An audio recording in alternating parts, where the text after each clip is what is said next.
Hello, everybody, and welcome to the Tadaima Virtual Pilgrimage. My name is Rob Busher, and I am the curator of our online film festival, as well as the board chair of the Philadelphia Asian American Film Festival. I'm very glad to be joined today by Matthew Hashiguchi, director of the Good Luck Soup documentary, which we showed this week, as well as Paul and Alice Takemoto, two of the subjects from Relocation, Arkansas. And today we're going to have a discussion not just about the films that they were in or produced, but also the experiences of growing up as Japanese American or raising a family as Japanese American in the East Coast and Midwest outside of a large Japanese American population. So thank you all for joining us today. Thanks for having us. Yeah, thank you. So if we could get things started by maybe introducing yourselves and the roles that you had in the two films, which I covered a little bit, but maybe just a little broader introduction than what I provided. You do it for me, Paul. Okay, Joe, should I start? Go ahead. My name is Paul Takemoto. This is my mom, Alice. She was originally from Southern California, and during the war, she was first sent to the Santa Anita racetrack, and then she ended up at Jerome before leaving to go to school in Ohio. And I would just say very quickly, we loved Matthew's film, so if you haven't seen it, I would strongly, highly recommend it. Thank you. I'm Matthew Hashiguchi. I directed Good Luck Soup and was one of the characters in it as well. It looked at my family, and I'm going to return the favor, watch Paul and Alice's story. Theirs was incredibly educational. I think I learned a great amount just watching it too, but also I really related to Paul's story. And it was weird watching all the scenes because it was almost like the exact same scenes that I saw growing up in Cleveland, Ohio, and seeing faces that I just recognized in a way, even though I didn't know the people in your story. Yeah, that's how I felt. That's how we felt. Identified very strongly with it. Oh, my grandmother does know Dasi. She does.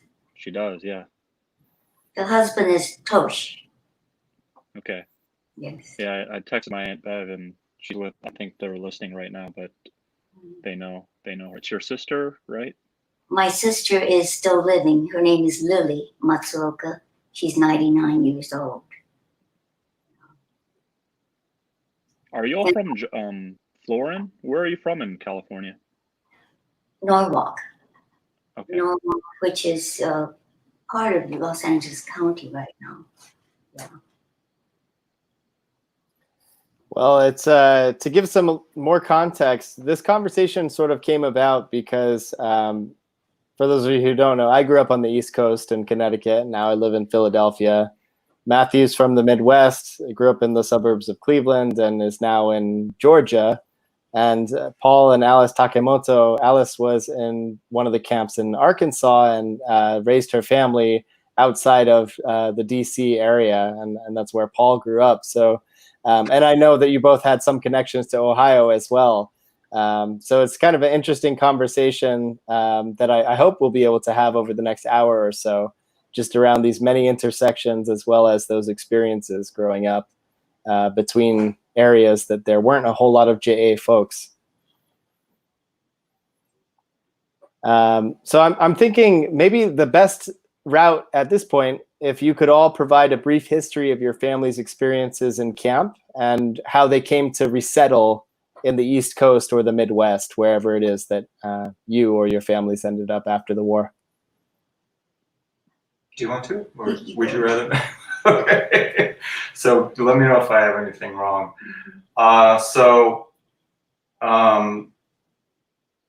Basically from Jerome, it reached the point where you could leave the camp if you had a place to go. And so my mom went to Oberlin College in Ohio.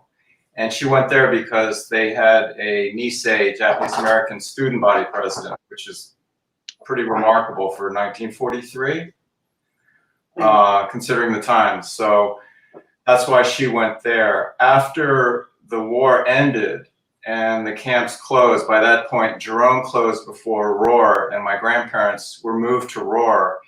And then for a year after the war, they still weren't allowed to move back to the West Coast because they had been, both of them, arrested after Pearl Harbor. Just a quick backtrack, my grandfather was the principal of a Japanese school and my grandmother was a teacher. So they were considered leaders in the community and therefore particularly dangerous. So they were arrested by the FBI. And even after the war, my grandfather had to report to a parole officer. But they ended up in Washington, D.C. because for two reasons. My Auntie Lily that we were just talking about, Matthew, she and her husband were living in Warrenton, Virginia. He worked for the Army. And they had young babies. So my grandparents found jobs as domestics for what turned out to be a very kind family in Washington, D.C. So that's why they settled in Washington, D.C. So I was born in D.C. and raised in Maryland. And my family, my grandmother's family was from Florin, California, outside of Sacramento. My grandfather's family, Mitsuo Hashiguchi, was from the Los Angeles area. And my grandmother's family, their last names is Yoshida. They went to Jerome and Rower. And after they left the camps, they went to Louisiana, and they were living on a farm there. I don't know I think that one of my grandmother's sisters then moved to Cleveland, my Auntie Edna, and my grandmother wanted to move to Cleveland too, to be with her and to probably leave farm life behind. So I think it took some convincing, but my great grandfather allowed her to move to Cleveland. And then gradually, I think the whole family moved up to Cleveland, and they're still there. My grandfather's story, he was in, I think, Amachi camp, and I don't know exactly what brought him to Cleveland. I never met him, so I was never really able to get the story from him firsthand. But I think there was a large Japanese American community in Cleveland that, you know, you'd hear through the grapevine, come here, and there's opportunity and jobs, and there was a large Jewish population that was providing jobs to Japanese Americans out of camps, and there were steel mills. I mean, it was Cleveland was a booming town at that point. Right. It's not anymore, but there was opportunity there that brought them to that city. Well, I spent a summer in Cleveland. I think that was my sophomore year. I didn't have any place to go because my parents were still in camp. So there were a few of us who found homes in Cleveland Heights to work as what we call schoolgirl, but we were just really maids helping in the kitchen and earning our room and board. And then we would look for a job. And so that's where I first got my Social Security card. And I found a job in a factory that is right in downtown. And we were making checkbooks.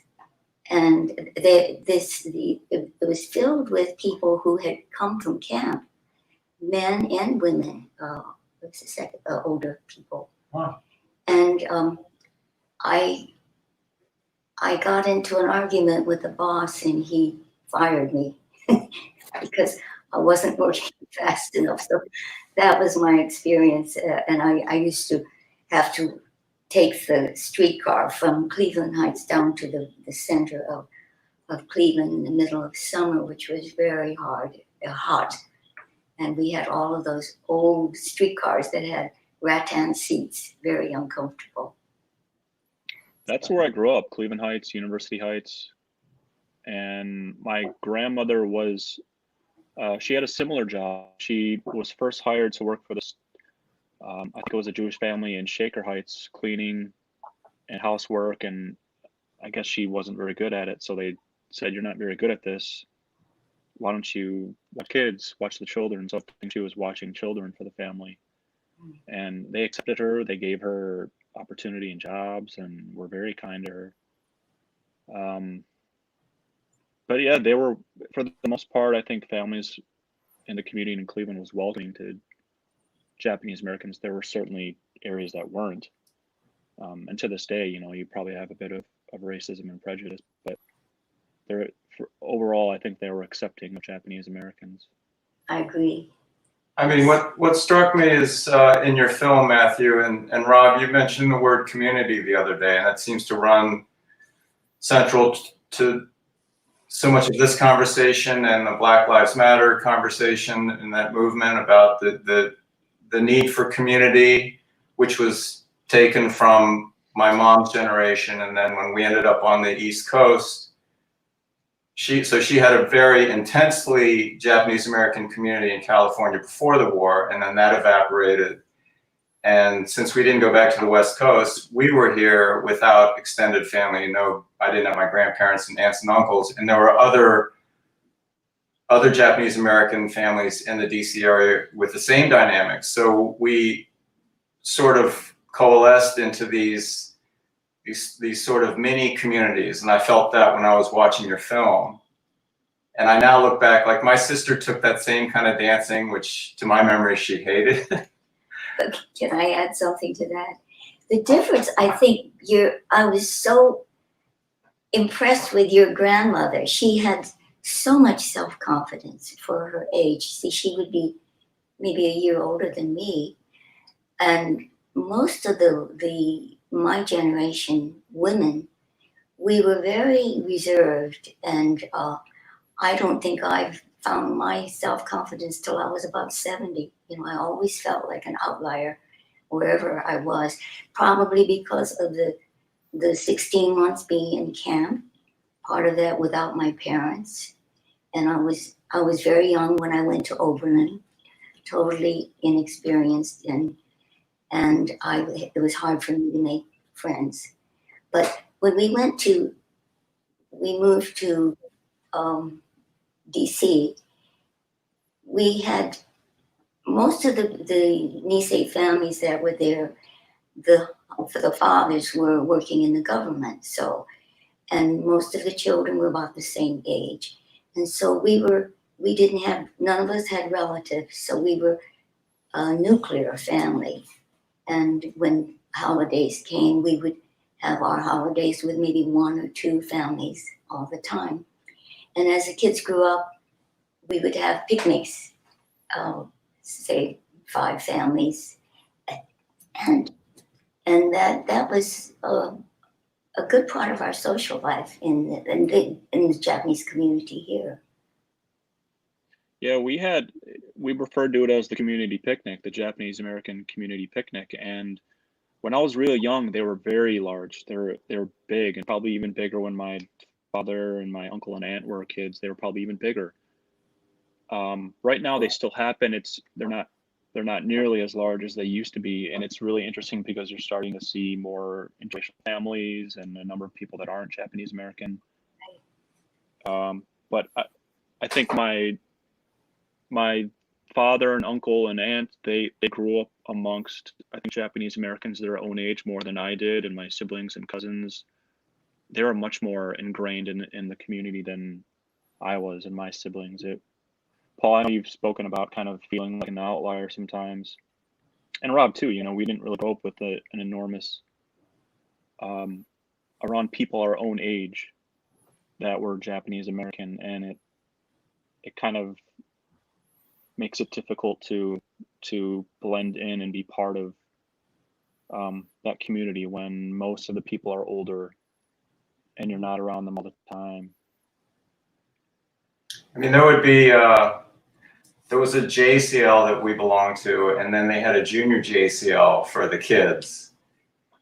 And it was extremely awkward. It's hard to describe just how awkward this was, but it would be, you know, a typical beautiful Saturday afternoon, and we'd be in like Lynn Wakabayashi's basement. She was a wonderful person, but you have all these Sansei kids, none of them want to be there.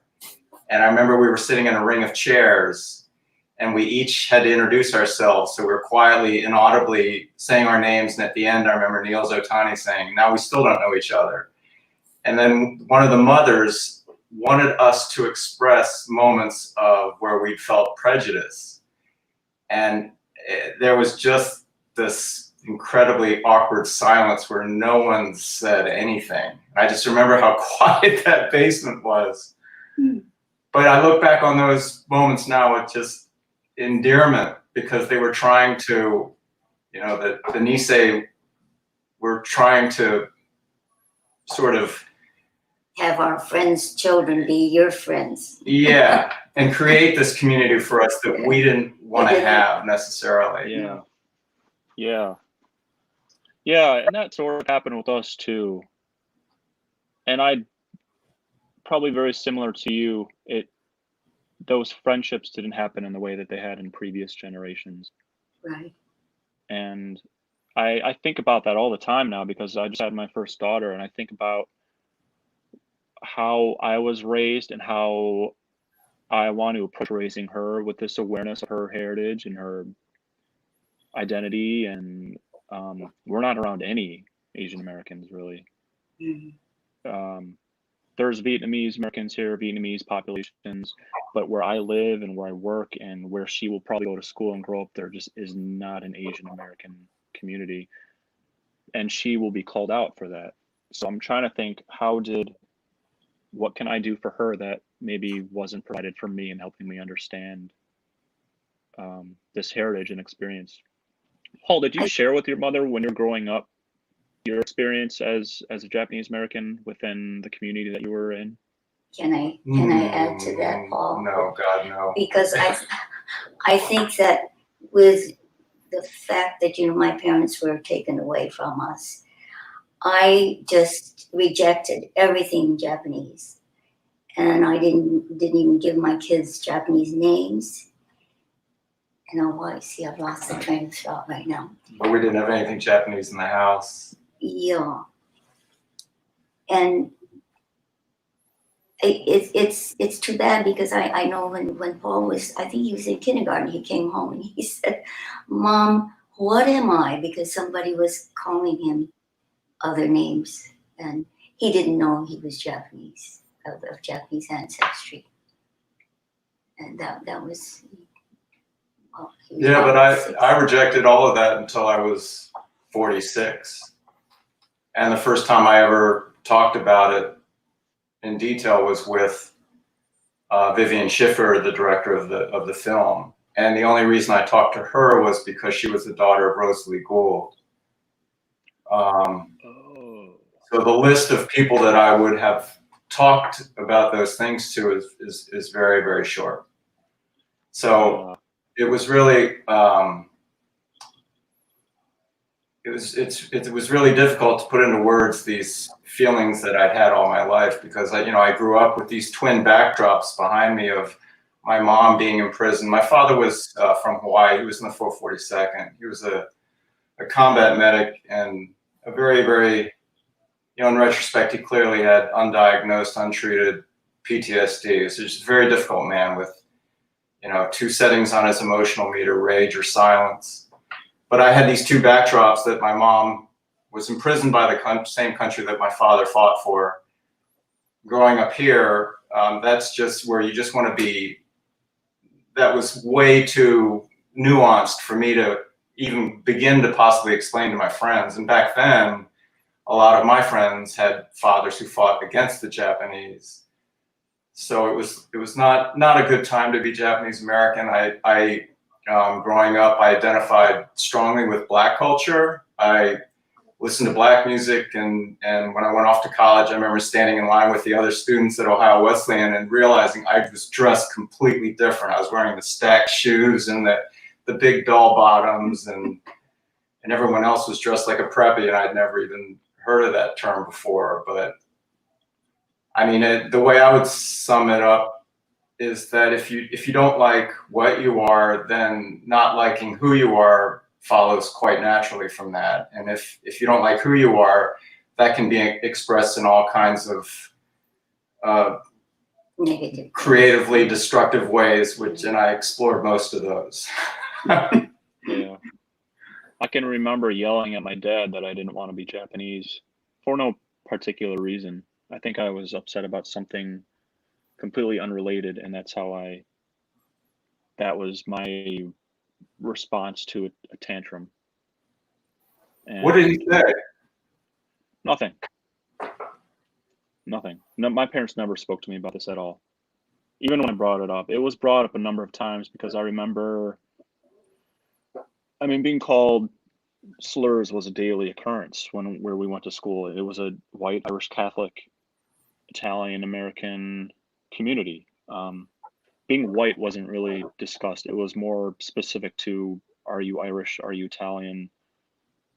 And I heard those slurs every day. And I can remember going home, not often, but every now and then saying, you know, this person said this to me, but there was never any explanation for why that happened or why people say that. I think my parents and maybe that generation as a whole just wanted to ignore race to a degree and just blend in, especially if you're coming from an immigrant family. My mother's family are Italian immigrants, and they wanted to be Americans. They wanted to be white Americans.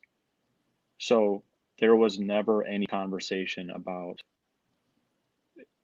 here's why they're doing this, here's your background. It just, I don't know, and that's where I think now as a father that I want to start those conversations early with my daughter so she understands why people are going to say things to her, and give her a healthy image of Japanese and Asian American, and make sure that she sees people that look like her on television and on screens and stuff like that.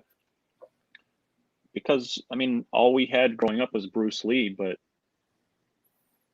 at my age, he wasn't a contemporary person. There really was no Asian American face in media that I could look up to and be proud of. I mean, Hideo Nomo is the closest thing that I could think of at that time.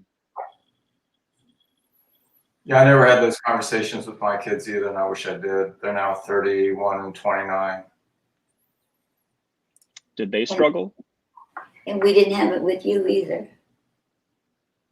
Yeah. You know. They've had issues too. Yeah. I think anytime you're different, you're gonna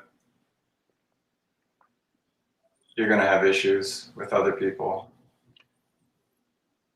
Yeah. I want to delve into something that you were talking about a little bit, Matthew, and that whole idea of, you know, when you're in a predominantly white community, there isn't really an awareness of whiteness, right? It's like people have their own separate, like, little fiefdoms, like you're Protestant, you're Catholic, you're Irish, you're Italian, you're German, whatever. And, you know, that whole idea of being Japanese, that was one thing that, you know, I don't know if my sister would agree, but I kind of grew up thinking that we were Japanese and not Japanese American, because we didn't really have a context for what Japanese American was, because there wasn't a Japanese American community. And the few times that we would actually see other Japanese folks, they were actually like Shin Nikkei, like coming from Japan, either, you know, maybe war brides or folks who were working overseas here. And it wasn't until much, much later that I realized that we were Japanese American, particularly because, you know, my Issei Hibachan, my great grandma, lived until I was in college. And so we had this real understanding of like, oh, okay, well, she's Japanese, so we must be Japanese. And it wasn't until I lived in Japan myself that I finally understood that there's this real difference between Japanese and Japanese American. But I guess I'm kind of curious, you know, as we talk a little bit about how the cultural differences from, you know, our own understanding of what Japanese American or Japaneseness is. I know, you know, Alice, I'm sure you had friends that resettled on the West Coast, and I'm sure, like, you know, Paul or Matthew, you may know other Japanese Americans who grew up in like predominantly JA communities or Japantowns even on the West Coast. So just kind of curious if you might all be able to reflect a little bit, you know, how did those experiences differ from your own, to your knowledge? Well, all of my family, my sisters, my parents, they returned to California. And as the kids were growing up, most of the husbands in the community in DC worked for the government. So we would wait to save up our leave, and so every 3 years we would drive back to California, and that's as often as I've seen my parents. That was every 3 years. So my kids, I never attempted to teach them anything Japanese, so they didn't know how to converse with my parents every visit.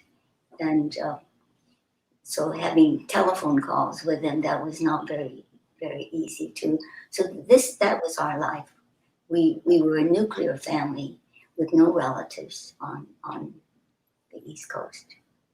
So we depended on our friends for support.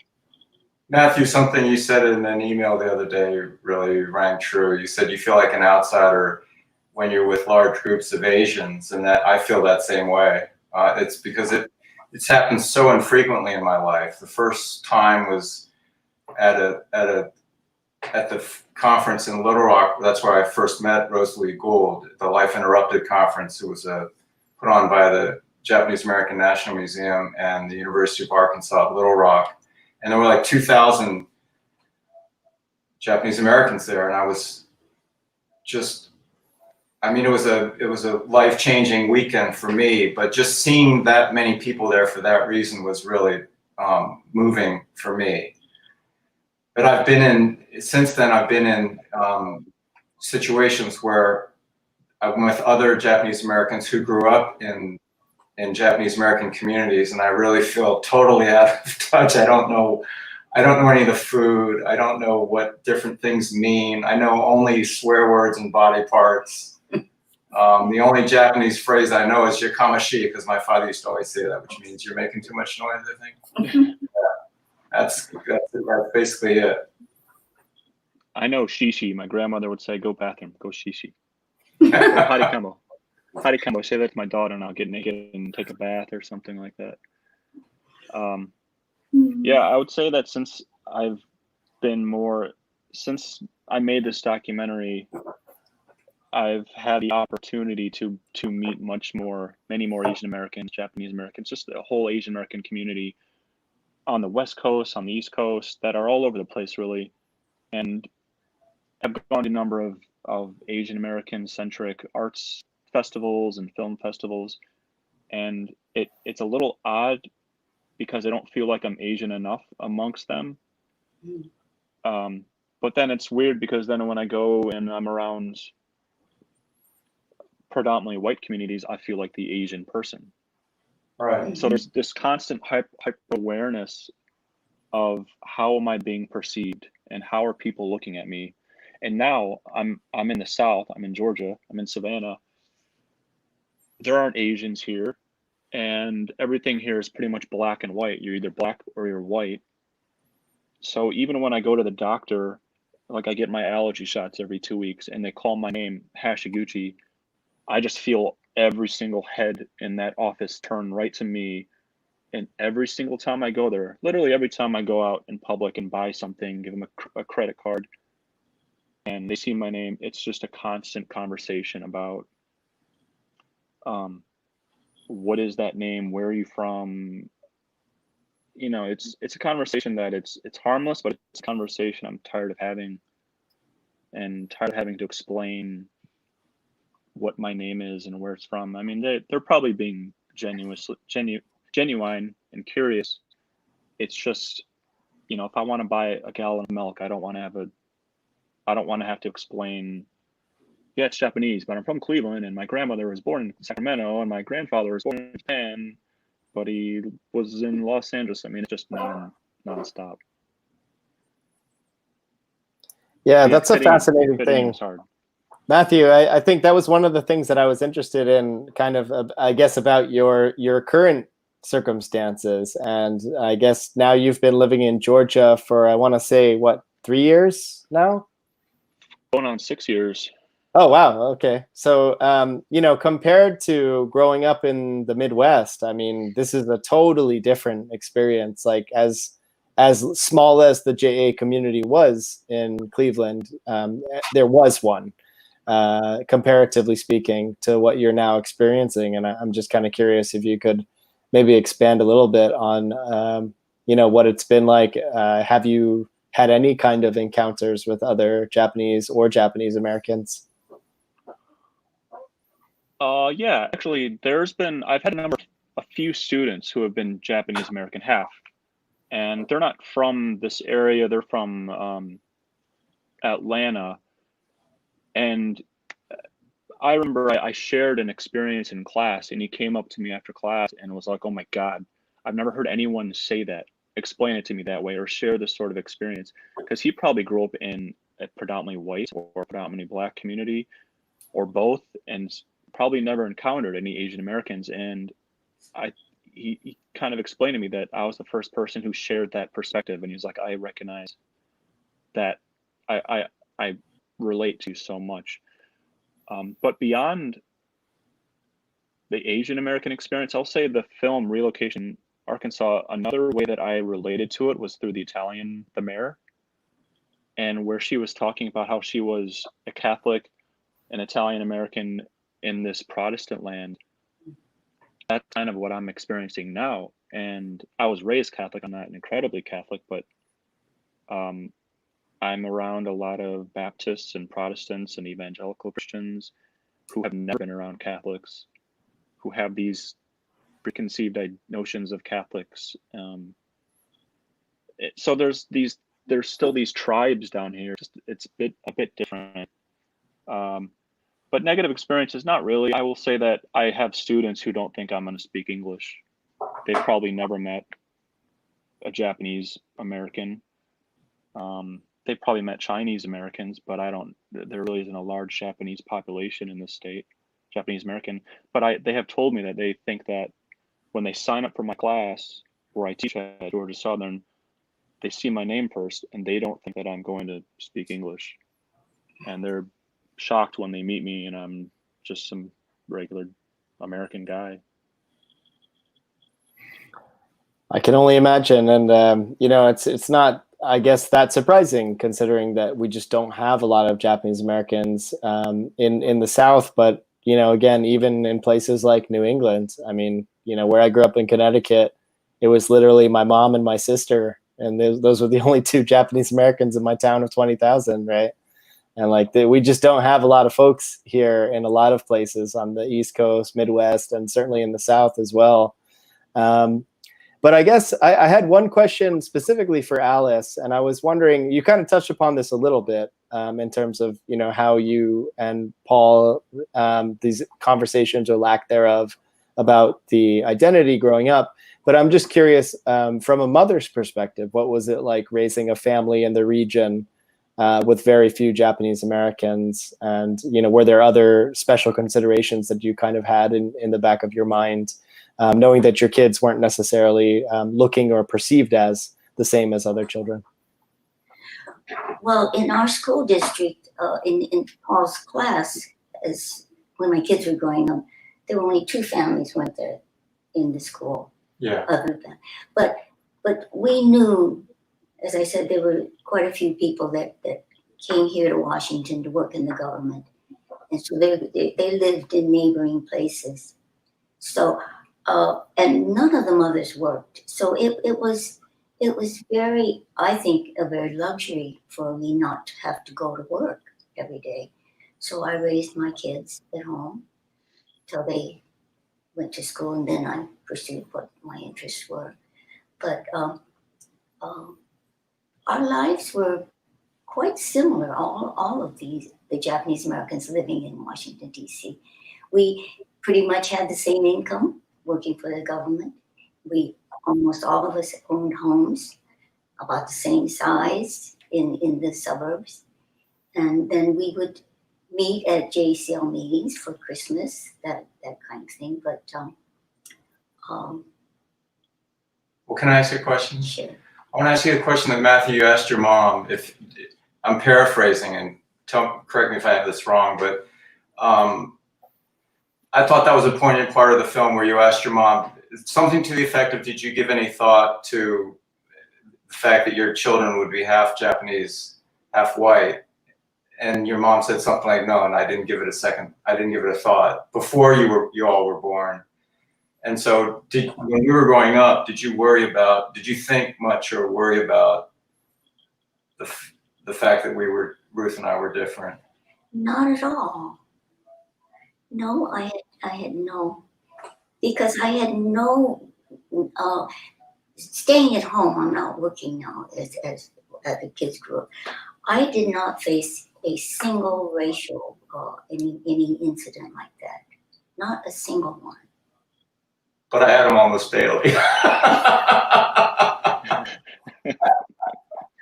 And I thought I was raising a perfect son with no problems. And little did I know. I mean, if I could tell a quick story, this just happened a year ago. I was going to the hardware store right up the street where I live. I was getting a bolt for the laundry tub thing. And I was looking for a parking space, and the truck was coming the other way. We're going very slowly. And there were two people in the truck, and the driver rolled down his window and leaned out of his window and said, "Go back to your own country." And he added some more words. Yeah, he dropped a couple F-bombs in there. So I parked my car, and I was walking towards the hardware store, and I'm thinking, just do the Gandhi thing, just get your stupid bolt and go home and fix the stupid laundry thing. But I was pissed. So I stopped outside the hardware store and waited for these guys. And they found a parking space, and they're coming across the parking lot. They had their heads down, they were in conversation. And I'm 62 now, so I would have been about 60 then. These guys there were two of them, they were half my age and twice my size. So, it would not have turned out well at all. And as they were coming towards me, I was stuck between my line of argument about, was I going to say, I am in the country where I came from?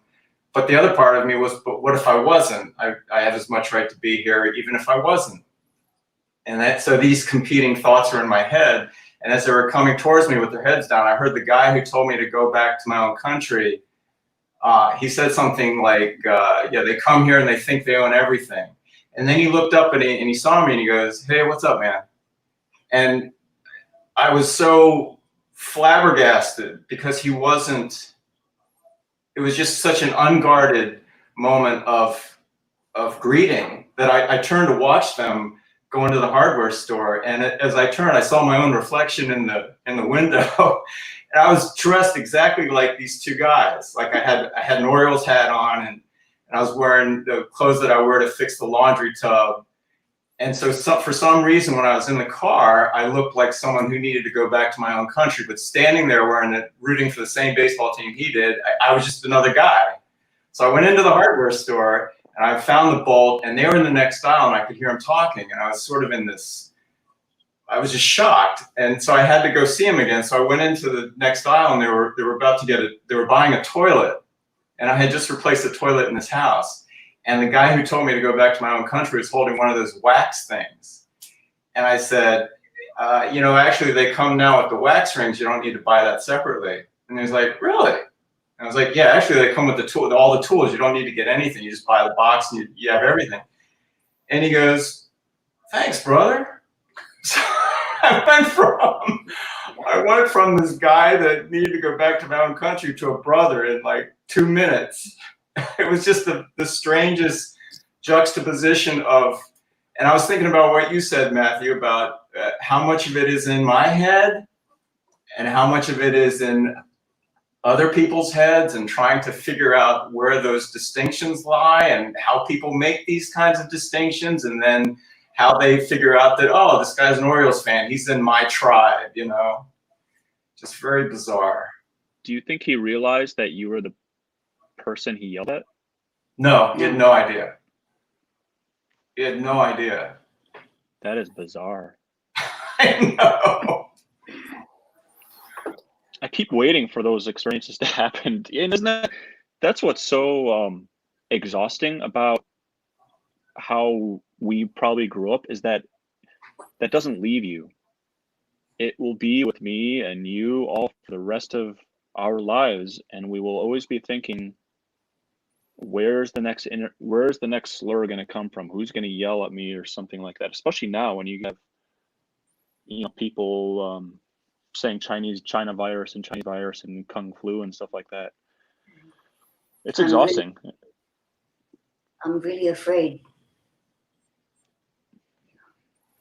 It's a scary time. It's a scary time when you have, elected officials who are actually exacerbating racial tensions. Yeah. And, I think that's really the bottom line, regardless of whatever politics are involved.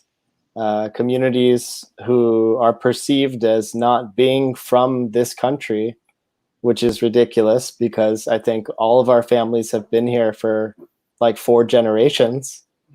And yet somehow, we may in different contexts not be perceived as American.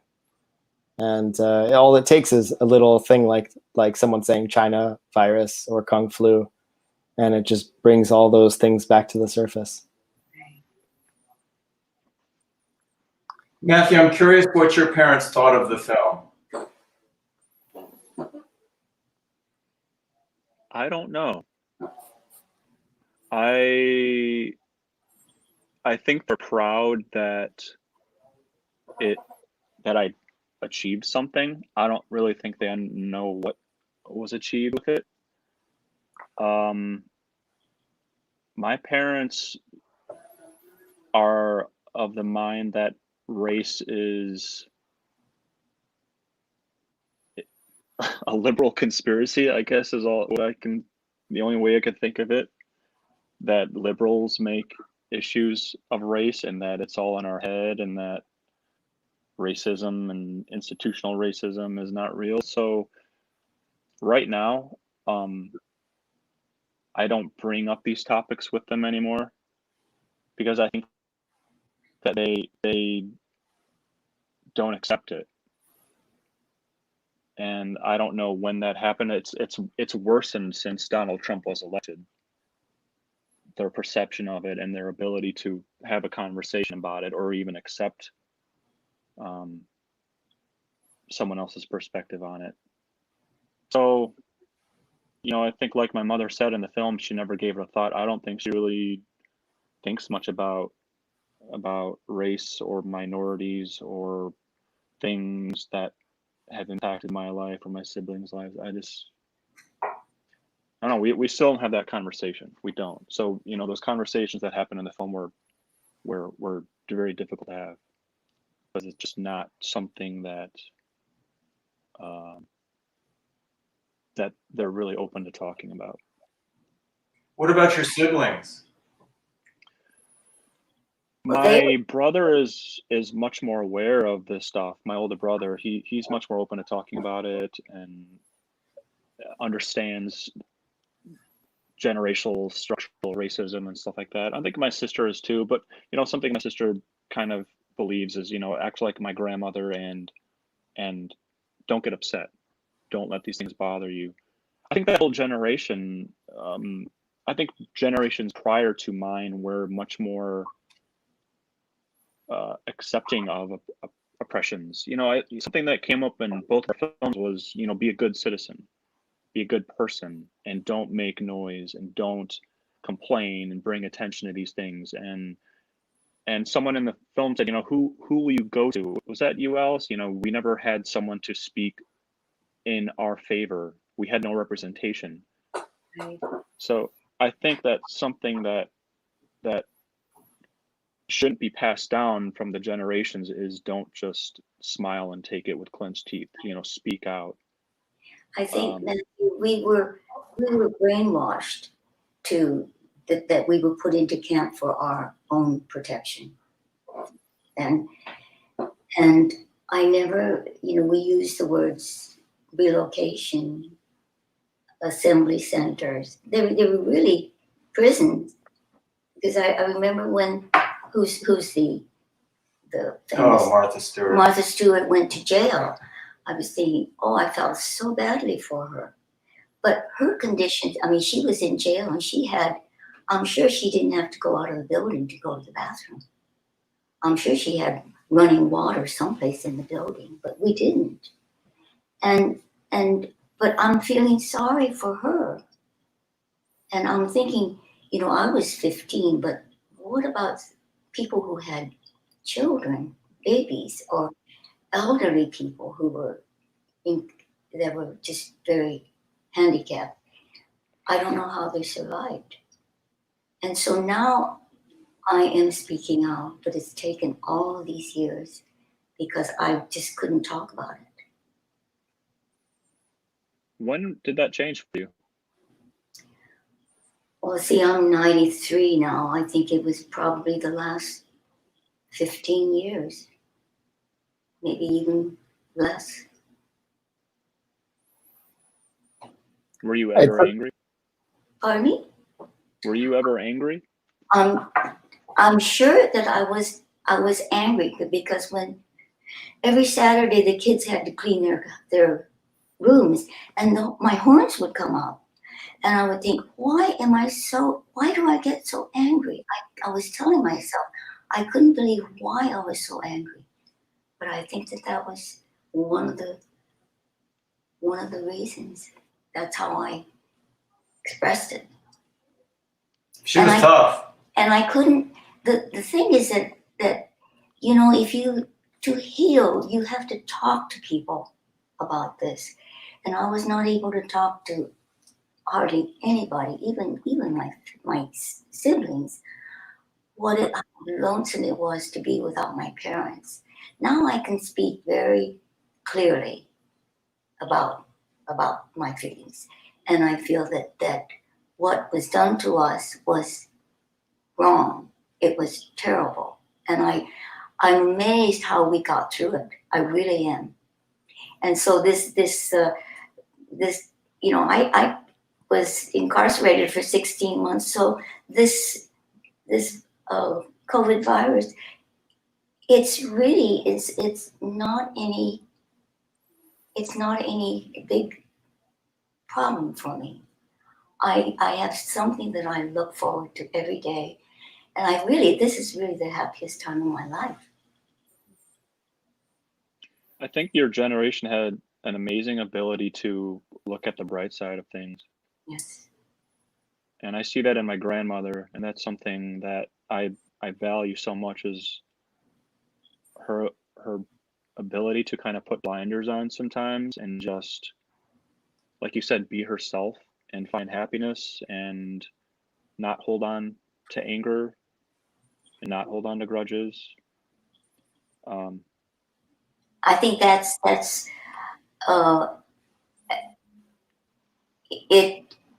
it's the only way to survive, really, is just not to hold any grudges. That doesn't mean that you forget, because I don't think you can forget, but I would say, though, that from my experience growing up with the other Japanese American families, and often the dynamic was the same. The father was in the 442nd and or in a camp, and the mother was in a camp. And almost without exception, the women were the ones holding these families together, and the women were the ones who were. I grew up thinking women were stronger than men. I mean, starting with her mother, who lived to be 105, never felt sorry for herself, never looked back. If anger and bitterness were signs of strength, then yeah, the men I knew would be a lot stronger than the women I knew. But almost without exception, the women were the ones holding these sometimes pretty tenuous family tendrils together, keeping things together. I don't mean to digress too much, but there's another film that you put together called Rabbit in the Moon, and the Niseis all went to see it, and there became this fierce argument among the 442nd veterans. My father felt that the resistors were heroes, and a couple of his friends felt that they were traitors and cowards. And it became so heated that it broke apart the strongest bond that we had with the family that was closest to us. And I mean, we spent Thanksgivings together, Christmases together, and it was the mothers, my mom and the mother of the other family, that said, we can't do this. We have to keep this together. And they were the ones who kept it all together. And by that point, I was much older, but it was like that my whole life. The women were the ones organizing these picnics and getting this sense of community among us. And so. Absolutely. Same with my family and where I grew up. It was my grandmother had her, my Auntie Mary, my Auntie Edna, and then all her friends. There was an incredibly strong female presence in the community, and there were men there too. But I grew up around very talkative, very controlling, very strong Japanese American women who I mean, they ran the household, they ran the events, they were incredibly strong. Like you said, they kept things together. I think your grandmother was awesome. Yeah. Fantastic. You tell her that. Yeah. I will. She is wonderful. Yeah, she's enjoying her great grandchildren right now, and hopefully she gets to meet. Now she has 2 new great grandchildren. My sister just had a son 2 days ago. Congratulations. Yes. Thank you. So we have we're starting to close in towards the end of the time. We've got about 10 minutes left, and I just wanted to address a couple of questions and comments that we've gotten from the audience. First off, Richard Yada says hello from Arkansas. Hi, Richard. Hi, Richard. He's a great guy. I mean, just quickly, I met him when we went down to Arkansas for that trip, and he was a tour guide on our bus. His family stayed in Arkansas after the camps closed. And so here's this Japanese American dude with a very thick Arkansas accent. And I was like, what is this all about? He's wonderful. Yeah. So glad to have you here with us, Richard, and thank you for tuning in. We have a question from Fuji Design, who asks Matthew, have you crossed paths with Kishibashi, the violinist musician? No, I've not. Are they in the South? Are they in Georgia? I'm not entirely sure where. I think he's based in Boston. At least as I've known him, he was up there at Berklee College of Music. But he's one of the performers that we had at a Nikkei block party. So definitely check out his music if you have not already done so. And then we have a question to everyone from Ken Mochizuki, who asks, were there advantages to not growing up in a JA community? Not having the hang-ups that JAs could have acquired, reticence, not aggressive enough, hazukashi, etc. Yes. I mean, not when I was young, but now I wouldn't have it any other way. Right. You know, I would not have it any other way. I feel that, I don't know if it's the same for everyone who grows up on the outside, but I feel like I have a natural empathy towards others who are on the outside, whether it's a racial thing or a gender thing, or I always identify with the people on the outside, and I most certainly would not feel that way in all likelihood if I didn't grow up under the circumstances I did. So as strange as it sounds, I wouldn't have it any other way, and now I couldn't really conceive of living anywhere else than here, the place where I always hated growing up, but you know, I love it here. I can echo that. I think it's, and especially for someone who started as a journalist and as a filmmaker now, always looking for that minority perspective or other perspective has really helped me. And then I think just as a person, it's allowed me and enabled me to be in environments where I'm not, where everyone is different. I mean, I'm not living in any really homogenous community. So I think being a minority in a predominantly white community where I grew up, being different, it's kind of allowed me to connect with people that are different from me where I am right now at work, with other students. So I think it's given me a perspective that I wouldn't have had if I had grown up in strictly a Japanese American community. You said the same thing not too long ago, Mom. Yeah, I love it here. I wouldn't go anywhere else, even though all of my family is on the West Coast. I think one of the things that I've noticed, certainly since being more engaged in the national JA community, is that, you know, the divisions that do exist in some places, like the no resistor versus 442 veteran, etc., that doesn't really exist on the East Coast, at least not in my experience. because there's so few of us here that it's almost like we're so thrilled when we meet another Japanese American that it doesn't matter what camp they were in or whether they were in camp at all. It's just kind of like, wow, like this is so rare that we can have this kind of commonality that we're experiencing. And I'm curious if the rest of you feel the same way. Oh, it's so exciting. You know, I like to, if I meet somebody and they have been in a camp, we always find somebody in common that we know. And that's very, very nice. You're connecting. Yeah. Matthew, do you like meeting other Asian people? What's that? Do you like meeting other Japanese Americans? I get a thrill out of meeting other half Asians. I gotta say it's such a unique and different experience. And when I meet other half Japanese, half Asian in general, it's there's so many angles to that experience, and especially when I was on the West Coast, when I would meet someone who had a connection to the internment camps or that was half Asian, it would always just open up a door of they'd say something and I'd go, yeah, I know what you mean, and then I'd say something and then they'd say, oh my God, I know exactly what you were talking about. But I enjoy meeting other Asians when it's just me and that other person are like the only Asian in a non-Asian community, because I think that it opens the door to kind of more comfortable conversation. I mean, when I was growing up, there would always be the same end of the magnet kind of thing. If there was another Japanese American kid, we just kind of avoid each other.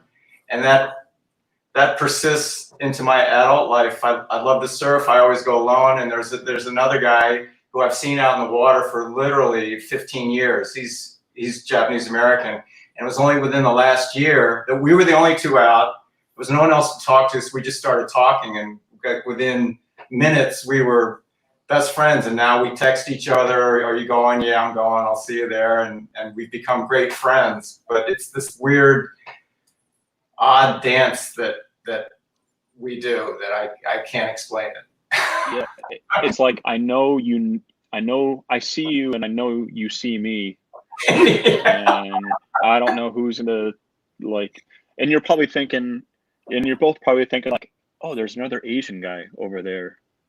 And it's Right. like, oh, who says hi first? Yeah. But can I tell you, when I went to Oberlin, I knew two people. I was in the conservatory. So the conservatory is one big building, 3 stories high. And there were 3 other women who were in camps, and we were all in the conservatory. 2 of them, my parents knew their families, so I became very good friends with them. The 3rd lady, I did not have a one-to-one conversation with her for the entire 4 years. And I can't explain it. Probably for that same reason. Yeah. Robert, we running out of time? Yeah, so we are coming up on our end of our time, but I did want to get to one more question that just came into the chat, which is from Fuji Design. Does Matthew know the photographic work of Kip Fulbeck, who's done the Hapa? So no. Kip, yeah, definitely another great look it up. J.A. Hapa guy who's done a great deal of photography around the mixed race experience for half Japanese folks. They had a exhibit of his at the Japanese American National Museum a couple of years back, so definitely recommend checking that out. Okay. I just logged in. Yeah, definitely check it out. But I guess, yeah, being respectful of everyone's time, I just wanted to kind of open it up. If anyone has some last thoughts or remarks that you'd like to make, and I think particularly for you, Matthew, if you'd like to talk a little bit about upcoming film work that you've got going on. You know, one thing from Relocation Arkansas that really stood with me is Alice just saying, don't hold on to anger. And I think that's especially important right now when you take into account just how polarized everything is. And it's so easy to get upset. It's so easy to get pissed off. and that's what a lot of people want. And that's kind of how my grandmother has lived her life. Don't hold on to these things. So I think that that is just such a valuable piece of information, and a way to live. And the film I'm working on now, right now I'm working on a documentary about rural healthcare in Georgia, and a doctor who's the only doctor in a very poor county in Georgia.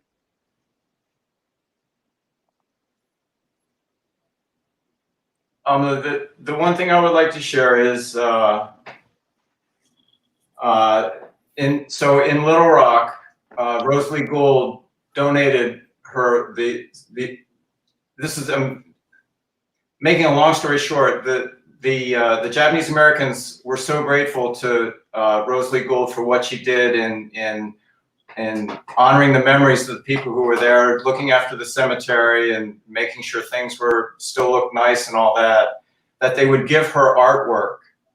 And that artwork is now in the Butler Center in Little Rock, Arkansas. If you're ever there, I strongly encourage you to go. But I was in there and I saw this quote from a woman who was a teenager at Roar in 1942, and I keep thinking about it today under these times. Somehow I've come to the conclusion that I can't think of the past or the future either.